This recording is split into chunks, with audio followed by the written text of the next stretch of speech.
Twelfth class की physics के कुछ ऐसे टॉपिक हैं जो कि बोर्ड एग्जाम में बहुत ज्यादा बार रिपीट होते हैं। टॉपिक ये है विद्युत फ्लक्स और उससे जुड़ी हुई एक गॉस की प्रमेय। फिर इसके बाद हम पढ़ेंगे गॉस की प्रमेय के अनुप्रयोग। तो देखिए, सबसे पहला वर्ड मैं आपको ये समझाऊंगा, फ्लक्स क्या है।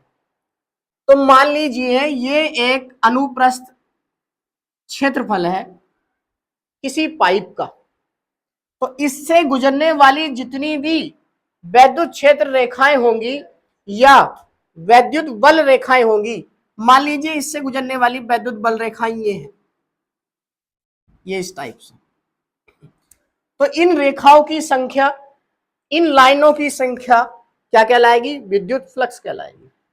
तो जान लीजिए किसी बंद, अच्छा देखिए, इस अनुप्रस्थ क्षेत्रफल को हम बंद पृष्ठ और बोल सकते हैं। क्या बोल सकते हैं? बंद पृष्ठ, बंद पृष्ठ और बोल सकते हैं। तो याद रखना, किसी बंद पृष्ठ से गुजरने वाली वैद्युत बल रेखाओं की संख्या ही वैद्युत फ्लक्स कहलाती है। एक वर्ड और जोड़ना है इसमें, वर्ड ये जोड़ना है हमें, शब्द लंबवत। देखिए, अगर सपोज कीजिए अपने पास ये एक बंद पृष्ठ है, ये इस टाइप का, ये है, ये है, ये है और ये है, ये बंद पृष्ठ है चारों तरफ से, और उधर की ओर से वैद्युत बल रेखाएं आ रही हैं। तो आप ये बताइए सभी बच्चे कि वैद्युत बल रेखाएं अगर मैं इस पृष्ठ को ऐसे रखूं ज्यादा पास होंगी, इसके अंदर से गुजरेंगी, या इस पृष्ठ को मैं ऐसे रखूं, ये तिरछा कर दूं थोड़ा सा, तो ज्यादा पास होंगी। तो हम ये कहेंगे देखने के बाद कि अगर मैं इसको वैद्युत बल रेखाओं के लंबवत रख देता हूं, लंबवत का मतलब इस टाइप से ऊर्ध्वाधर कि लाइन, वैद्युत बल रेखा इस टाइप से आ रही है और ये पृष्ठ लंबवत है, तो इस दशा में हम ये कह सकते हैं कि यहाँ पे वैद्युत क्षेत्र रेखाएं ज्यादा गुजरेंगी। तो हमारी जो ओवरऑल बिल्कुल करेक्ट जो परिभाषा होगी वो ये होगी, किसी बंद पृष्ठ के अंदर से, किसी बंद पृष्ठ के अंदर से लंबवत गुजरने वाली वैद्युत बल रेखाओं की संख्या या वैद्युत बल रेखाओं की माप को ही वैद्युत फ्लक्स कहा जाता है। क्लियर? वैद्युत फ्लक्स कहा जाता है। इसे किससे प्रदर्शित करते हैं? इसे फाई से प्रदर्शित करते हैं। तो देखिए, परिभाषा में हम ये लिख सकते हैं बेटा, किसी बंद पृष्ठ से लंबवत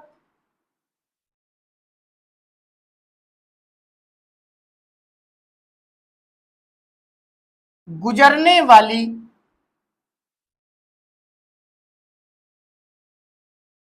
वैद्युत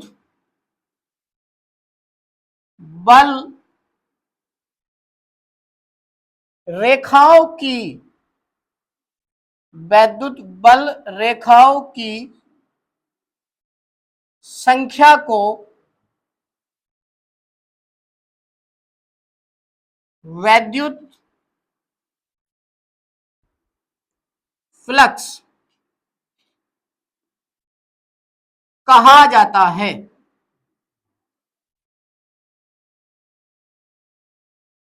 क्लियर?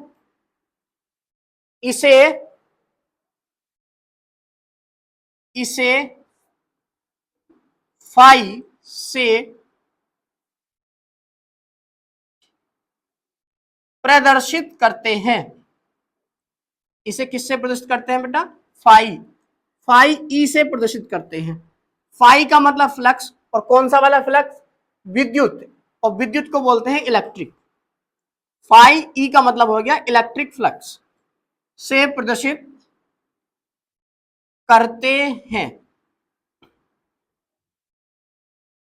तो देखिए, अगर हम इसके डायग्राम बनाने चाहें, चित्र बनाने चाहें, तो इस टाइप से भी बना सकते हैं हम। जैसे एक ये बंद पृष्ठ है, इससे गुजर रही है ये लाइनें, ठीक इस टाइप से बना सकते हैं। अब देखिए, कभी कभी एग्जाम में होता क्या है कि इस डेफिनेशन से कुछ न्यूमेरिकल दे देता है। न्यूमेरिकल पर्पज के हिसाब से आपको एक फॉर्मूला यूज करना है, फाई ई बराबर फाई ई बराबर पृष्ठ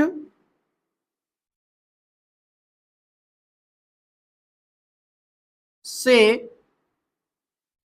बाहर निकलने वाली रेखाएं माइनस पृष्ठ में प्रवेश करने वाली रेखाएं।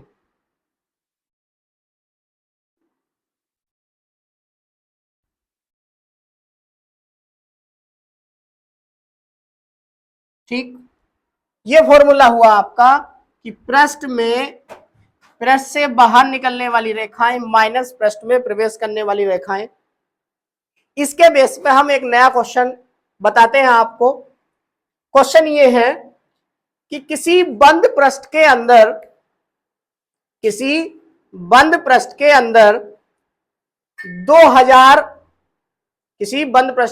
2000 वैद्युत बल रेखाएं प्रवेश करती हैं और 4500 वैद्युत बल रेखाएं पृष्ठ से बाहर निकलती हैं।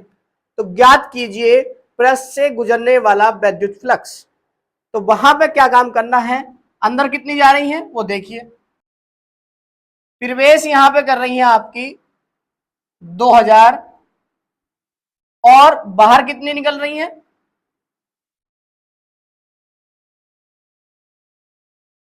पृष्ठ से बाहर निकलने वाली, देखिए बाहर निकल रही है आपकी 2000 और प्रवेश कर रही है आपकी 4500। तो यहां पे जो आंसर आएगा आपका -2500 ये आ जाएगा।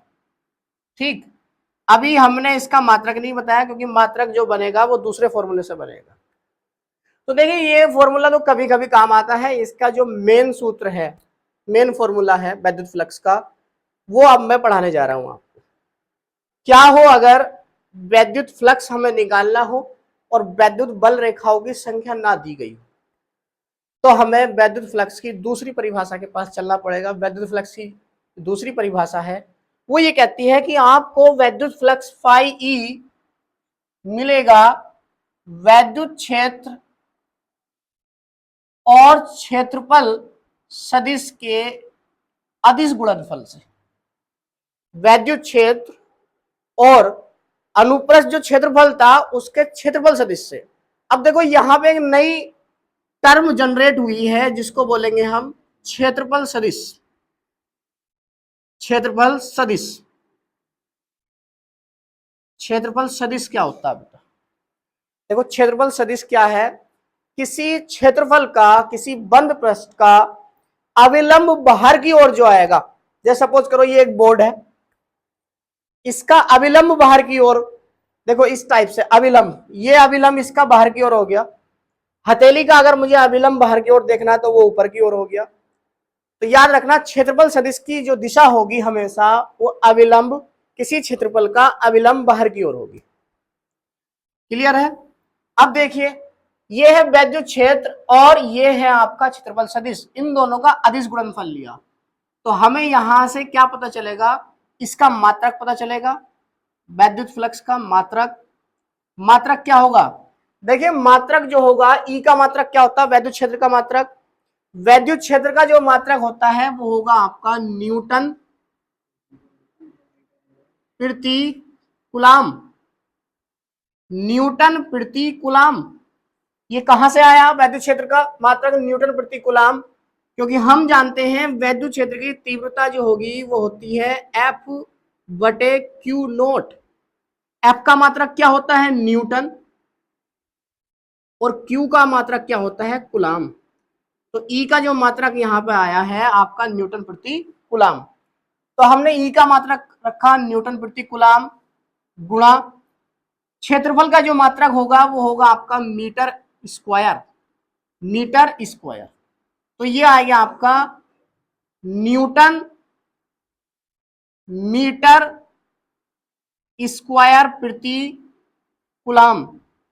लेकिन एक बात ध्यान से सुनिए, बोर्ड एग्जाम में अधिकतर बच्चों के ये मात्रक याद होता है, लेकिन बोर्ड एग्जाम में जो क्वेश्चन देगा थोड़ा सा घुमा के देगा, घुमा के ये देगा कि आपसे तीसरे चैप्टर का एक फॉर्मूला लगवाएगा, यहाँ पे E बराबर होता है आपका V अपॉन डी, जिसको बोलते हैं विभव प्रवणता।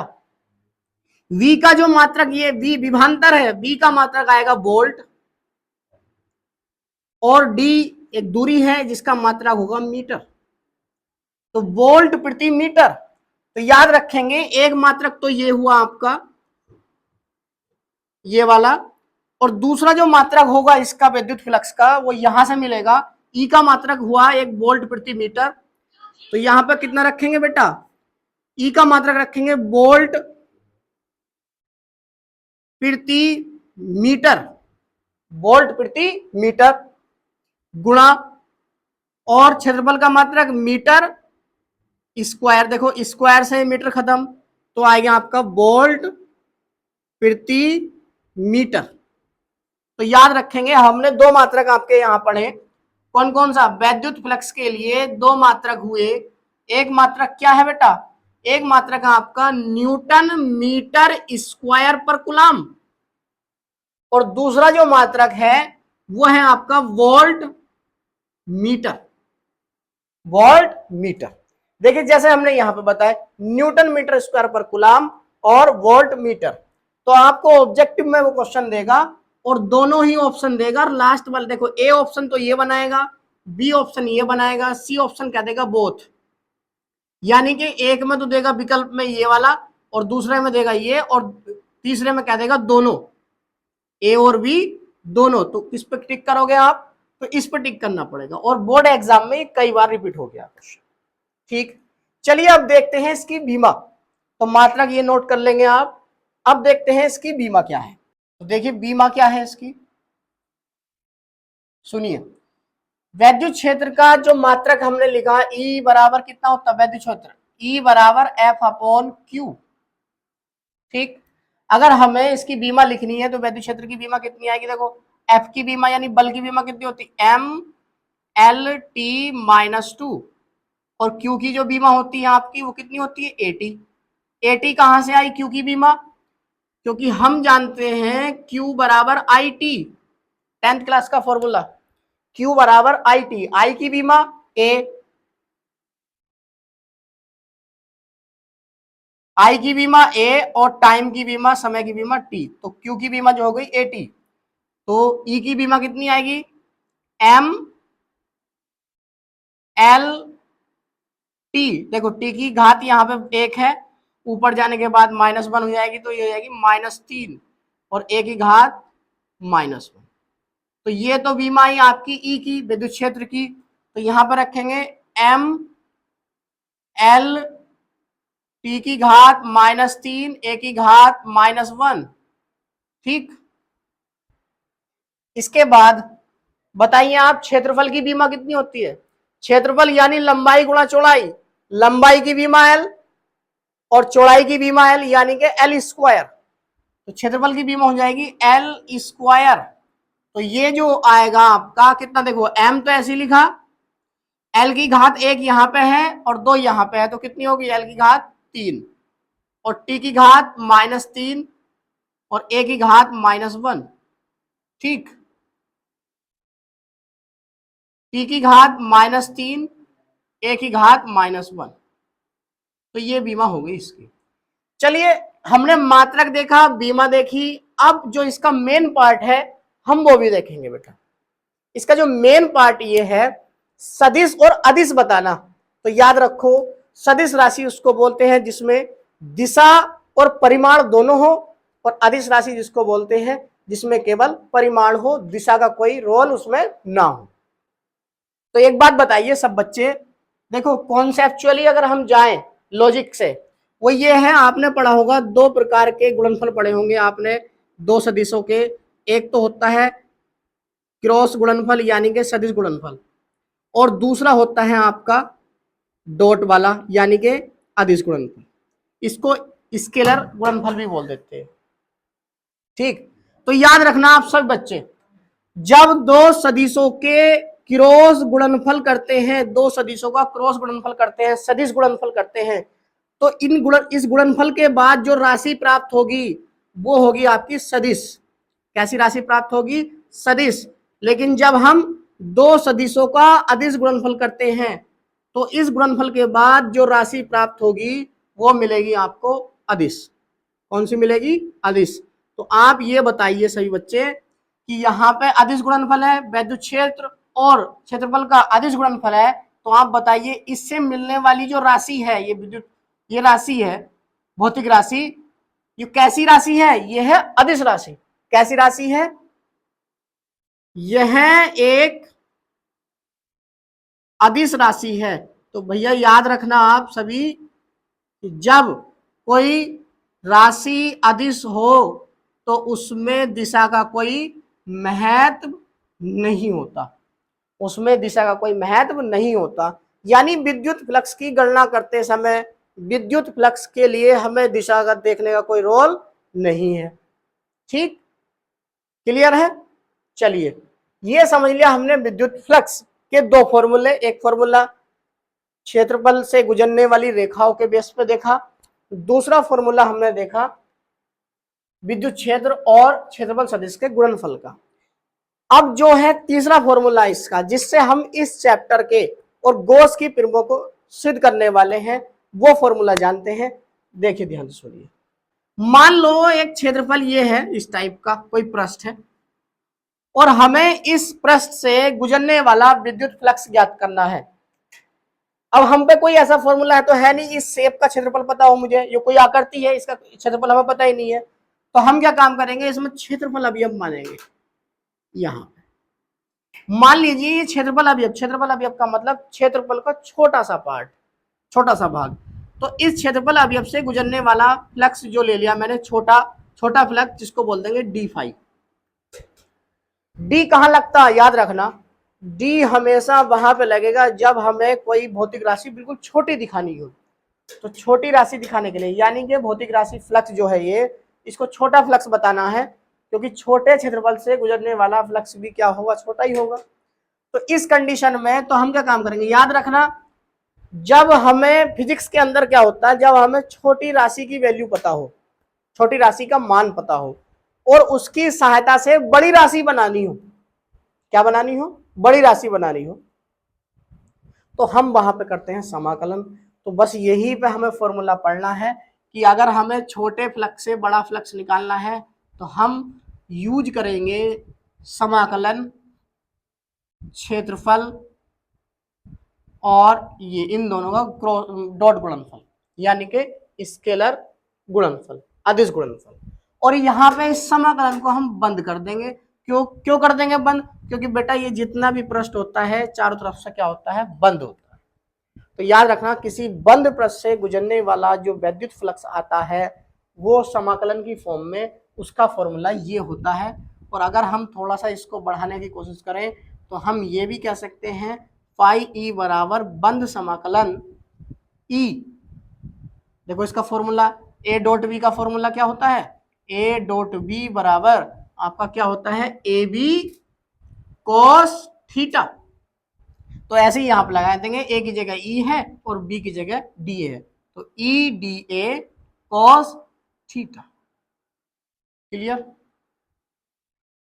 ये तो ये था आपका वैद्युत फ्लक्स।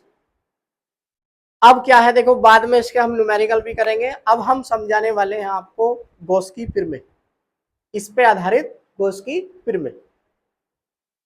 बोर्ड एग्जाम के हिसाब से इस चैप्टर का सबसे मेन क्वेश्चन ये है कि गॉस की प्रमेय क्या है और गॉस की प्रमेय को सिद्ध कैसे करते हैं।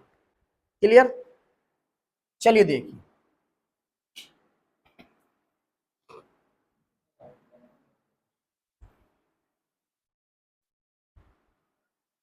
सुनिए सभी।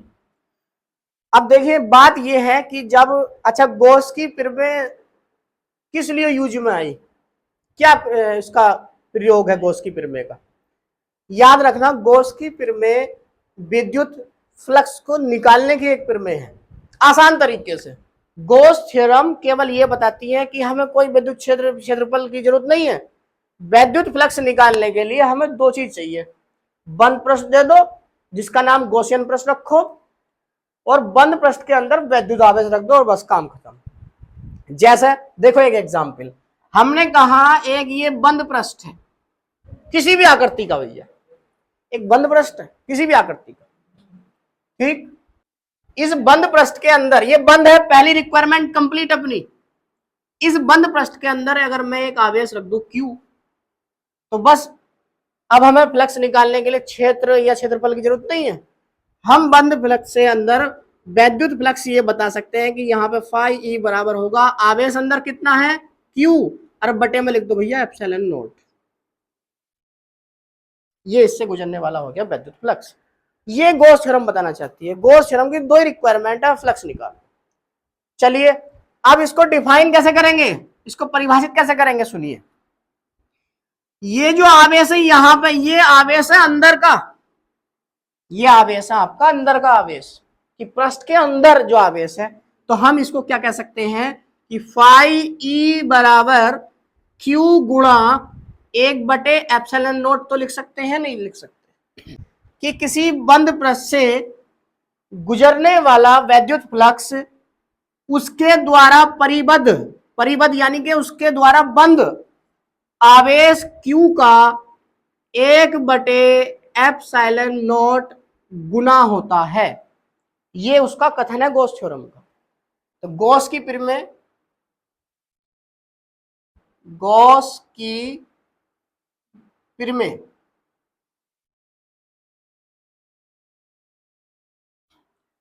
किसी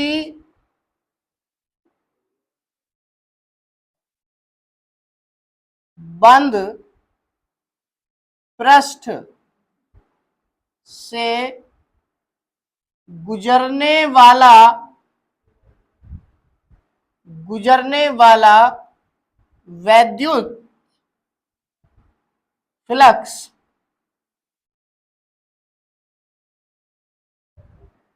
उस पृष्ठ द्वारा परिबद्ध मतलब उस पृष्ठ के अंदर जो आ गया, परिबद्ध कुल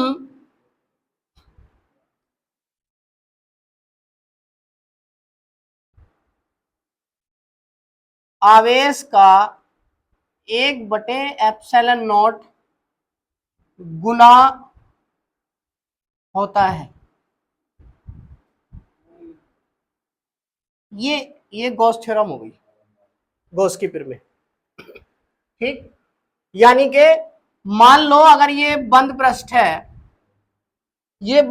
है, इसके अंदर आवेश रखा है, मान लो Q1, Q2, Q3, Q4, ये आवेश रखे हैं। ये प्लस का है, ये माइनस का, ये प्लस का, ये माइनस का, मान लो। तो यहां से जो फ्लक्स गुजरेगा बाहर की ओर, वो होगा आपका फाई ई बराबर सारे आवेश को जोड़ लो, और जोड़ कौन सा वाला, सदिश जोड़ नहीं, यहां पे जो जोड़ लेना पड़ेगा वो लेना पड़ेगा बीजगणितीय योग। ऐसा क्यों किया, याद रखो हमेशा, ये जो आवेश है ये है अदिश राशि, और याद रखना अदिश राशियों का हमेशा बीजगणितीय योग होता है और सदिश राशियों का सदिश योग होता है, ठीक। तो कैसे करेंगे, देखो फाई ई बराबर Q अंदर वाले को हम प्रदर्शित कर सकते हैं Q इन से, Q इन, और बटे में क्या लिख दो भैया एप्सिलॉन नॉट।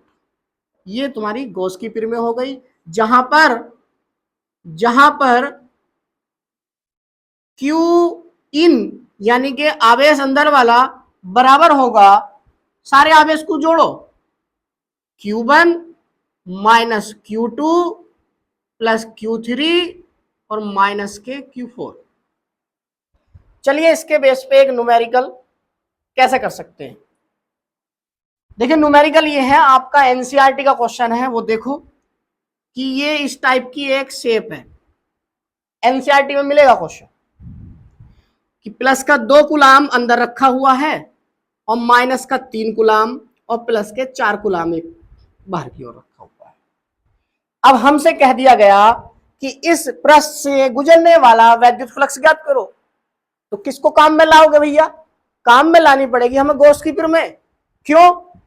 क्योंकि गॉस की प्रमेय ये कहती है कि मुझे दो चीजों की आवश्यकता, बंद पृष्ठ हो और पृष्ठ के अंदर आवेश रखा हो, बस। तो देखिए बंद पृष्ठ है और पृष्ठ के अंदर क्या रखा है? आवेश। बाहर भी है, बाहर से तो कोई लेना देना है ही नहीं, बाहर से कोई मतलब नहीं, बाहर से कोई मतलब नहीं है। तो बस इससे गुजरने वाला फ्लक्स देख लो, फाई ई बराबर अंदर वाला जोड़ लो, प्लस के 2 है माइनस के 3, तो कितना बचा? माइनस के 1। तो माइनस के 1 ऊपर रखो, अपॉन में एप्सिलॉन नॉट, खत्म कहानी। ये आ गया आंसर न्यूटन मीटर स्क्वायर पर कूलम। गॉस की प्रमेय में दो टर्म यूज होंगी, एक पहली ये है घन कोण, घन कोण,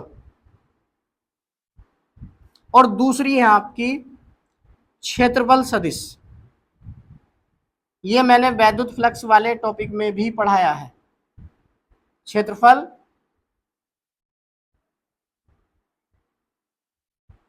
सदिश। ठीक, क्षेत्रफल सदिश। घन कोण क्या है? देखो मान लो एक ये गोला है, ये इस टाइप का, ठीक। घन कोण समझा रहा हूं मैं। मान लो एक ये गोला है, इसका केंद्र है O।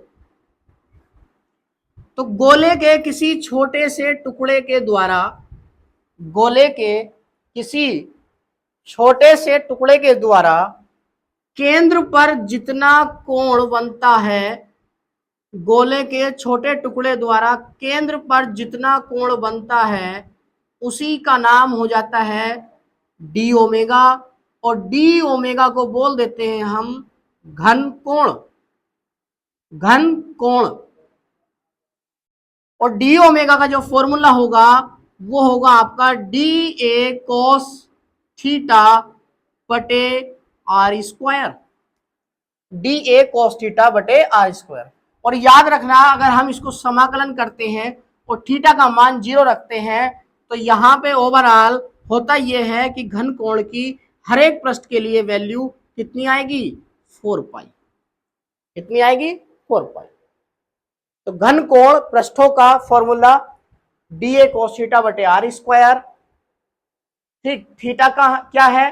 रेडियल वेक्टर यानी कि त्रिज्या सदिश, और क्षेत्रफल सदिश दोनों के बीच का कोण है। और इस कंडीशन में ये होता है 0 डिग्री। तो cos 0 का मान 1 रखा गया। तो देखिए अगर हम और आगे की ओर सोल्व करें इसको तो ये आ जाएगा घन कोण बराबर डी ए, यानी कि डी ए का समाकलन आएगा आपका a बटे आर स्क्वायर, और इसका जो क्षेत्रफल, गोले का जो क्षेत्रफल होता है वक्र पृष्ठ पूरा, वो कितना?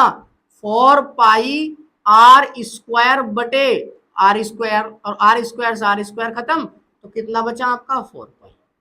तो आप याद रखेंगे कि किसी भी पृष्ठ के लिए, यहां पे तो हमने सोल्व करा केवल गोले के लिए, आप याद रखेंगे हर एक काल्पनिक पृष्ठ हो, चाहे गॉसियन पृष्ठ हो, चाहे कोई भी बंद पृष्ठ हो, सबके लिए घन कोण का मान यहाँ पे क्या मान के चलते हैं हम? 4 पाई। कितना? 4 पाई। और क्षेत्रफल सदिश देखिए मैंने अभी पहले भी बताया है, किसी भी क्षेत्रफल का अविलंब बाहर की ओर, अविलंब बाहर की ओर जो भी होगा उसको क्या बोल देंगे? क्षेत्रफल सदिश बोल देंगे। तो चलिए सिद्ध करते हैं हम गॉस की प्रमेय। तो देखिए मान लीजिए एक बंद पृष्ठ है, ये कोई भी किसी भी आकृति का ले सकते हैं हम बंद पृष्ठ। इसके अंदर या सपोज करो यहाँ पे केंद्र जैसा ही कुछ मान लिया मैंने, या इसके अंदर एक बिंदु ले लिया O। इस बिंदु पर हमने प्लस का Q आवेश रखा, इस बिंदु पर हमने रखा प्लस का Q आवेश। ठीक, अब क्या काम किया हमने? सपोज कीजिए यहां से इसकी जो परिधि है या बाउंड्री है, यहां से यहां तक की जो दूरी है वो है R। कितनी है? R। अब क्या काम किया हमने? एक छोटा सा क्षेत्रफल अवयव लिया ये, और हम जानते हैं कि किसी बंद पृष्ठ का क्षेत्रफल अवयव केंद्र पर जो कोण बनाता है उसको क्या बोल देते हैं? घन कोण। तो हमने कुछ ऐसा ही घन कोण यहां पे बनाया, ये घन कोण इसका। तो आप ये बताइए मुझे कि इसमें ये जो घनकोण बनाइए इसको बोल देंगे डी ओमेगा,